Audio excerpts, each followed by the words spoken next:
সবাই দিকে অন্য যাও তোমার দেখতেছো অনেকক্ষণ ধরে ঘোরাফেরা করতেছো গরু কিনতেইছো হ্যাঁ গরু কিনতে আইছি। দেখো তো এটা পছন্দ হয়নি খারাপ না, ভালোই। পছন্দ হয় তোমার আমি চারটা কথা বলবো কম। সত্য হইলে বা সত্য মিথ্যা হইলে বা না। ঠিক আছে।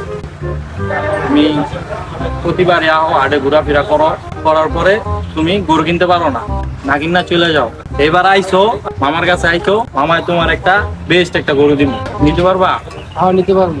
তুমি উপর আল্লাহরে খুশি করার লাগা কুরবানি দিবা রাগ করলা না রাগ করবো না। ঠিক আছে উপরে এক চাঁদ এক সূর্য তুমি হইলো বিশ্ব নাম্বার 1 কিপটা কথা কি সত্য সত্যি। রাগ করলা না। আর কুরবানির জন্য যতকাল নিবা তাহলে টাকা পয়সা কোনো ম্যাটার না কারণ তুমি এটা নিবা হ্যাঁ নিবো। একদম 2 লাখ টাকা নিবা তুমি 2 লাখ একদম। হ্যাঁ। না নেন না। এই ভাই দিঘা হই না যাও ও দাম হই না রাগ করলা না রাগ করবো কে? তুমি কি দামাদামি করতে চাইতেছো হ্যাঁ দামাদামি করবো। ঠিক আছে একদম 8 লাখ টাকা দিবা এখন তোমার গরু কিনবে।